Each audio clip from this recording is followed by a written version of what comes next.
What keeps you up at night? Is it the thought or sound of warm human flesh rubbing against some sacred part of your body? Or if you're like me, is it night terrors, Nestle's plans for world domination, and a crippling sense of wanderlust? But now that I have your attention, there's someone I want you to meet. He's massive, he's lonely, he's beautiful, et il est francophone! So take a walk with me. I've got someone to show you. Ah!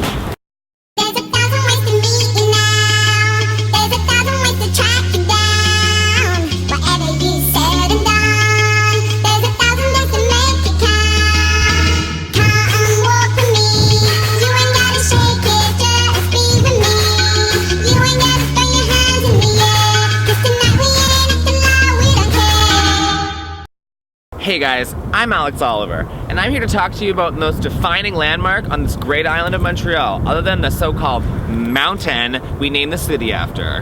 That's right, it's the Olympic Stadium, a monument to organized crime and poor city planning like none other in Canada, or arguably, anywhere on Earth. Sorry, Sochi. And Mom and Dad, please don't judge. I know he's old and he's not a provider, but I love this money pit, okay?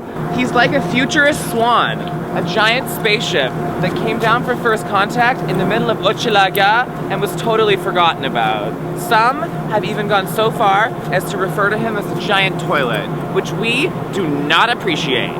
Colloquially known as the Big O, it's a monument to uselessness, wasted resources, and mismanaged civic power. For that and so many other reasons, I think it's the perfect architectural ambassador for Montreal. Built for the 1976 Montreal Olympics, the stadium boasts the tallest inclined tower in the world and has the largest seating capacity of any stadium in Canada, despite it being home to literally 0 sports teams. Unless you count the Montreal Impacts, and who's counting those? Let's face it, he's lonely, and I know you hosers don't go to French-Canadian folk singer concerts or trade shows, so I've taken it upon myself to give this modernist beast of a building all my love.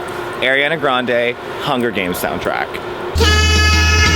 The construction of my baby boy was plagued by incompetent building companies and an unwavering architect who refused to deviate from his original plans. Because of this, both the tower and the roof were far from ready for the opening of the games. In 1987, construction finally completed on the stadium, over a decade after the closing ceremonies for the games that made Caitlyn Jenner the household name that we all have mixed feelings about. The stadium was initially supposed to cost $134 million. By the time of the closing ceremonies, that bill had at least doubled. My baby boy was so expensive that the city of Montreal initiated a special tobacco tax just to pay for his ass. That's right, Montreal smokers. We were quietly paying for my man for over a generation, and that makes him one fucking expensive smokestack. And I feel like a dirty little chimney sweep. You like that? By 2006, the city finally paid off its debt on the Big O, and the bill came out to over $1.6 billion. At the time, placing this monumental structure in the middle of the working-class neighborhood of Hochelaga Maisonneuve seemed like a great idea, but today, it stands largely unused and completely forgotten about. And TBH, most Montrealers don't even know it's here. Unless you count the disastrous Red Bull Music Academy pool party last summer. I mean, speakers underwater and a lineup for the pool. What could have gone wrong? So I took a walk with two people who have potentially invested way more creative and comedic energy into the Olympic Stadium than I have. Nick and Jordan, the authors of a zine entitled Coded in Crime. Let's see what they have to say. Oh, Brian, I did it.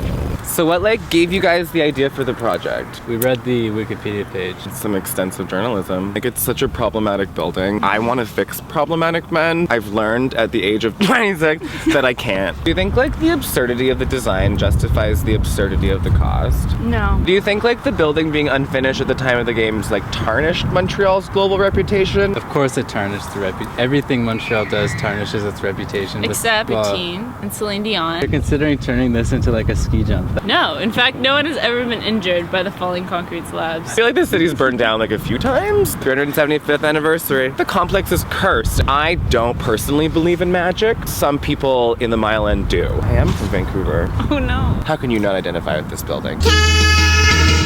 Wow guys, I'm learning so much right now. My brain hurts. But let's get back to why I really came here. My sex drive. In recent years, Montreal's gayborhood has steadily moved east, and village gays have really started to put the homo in homa. Because it's such a desolate wasteland, it's become the perfect cruising location, and gay public sex has never been more brutalist. So I took a walk with an anonymous source to get to the bottom of the stadium's cruising scene. I know wearing that mask is uncomfortable, and I really appreciate you putting it on. Here at Take a Walk With Me, we really respect our sources. So in solidarity, I'm gonna wear a mask too.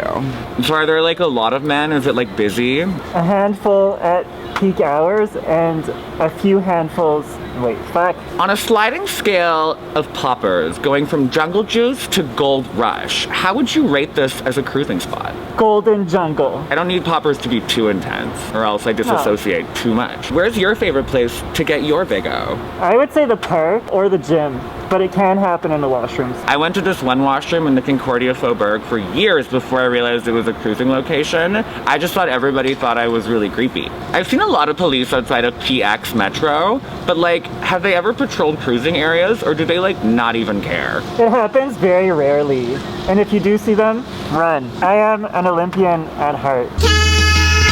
The stadium represents a golden age of idealism for the city of Montreal. Its construction design contained the hopes of a future that never really came to be. Today, it stands as a monument to what we wish the future would look like. But really, all it is a multi-billion-dollar price tag and a structure that most people completely disregard. Unless you're looking for a fast time under its shadow. It's bleak, it's barren, it's completely unattended. It defines literally nothing of the Montreal I know, but through all of that, I love it. I love him. And I think he loves me. Or he fucking better. I know how cozy he is with the Athletes Village, but it's okay, I'm not that threatened. I know they've just known each other a really long time. Alright y'all, well that's our show. The stadium crew has spoken, and while Denny Coderre is shredding documents in his office, I'm gonna shred this pipe. Je vous aime tous. There's 1,000 ways to meet you now. There's 1,000 ways to track you down. Whatever you said and done, there's 1,000 ways to make it count. Come walk with me. You ain't gotta shake it, just be with me. You ain't gotta throw your hands in the air. 'Cause tonight we ain't acting like we don't care. Let the games begin.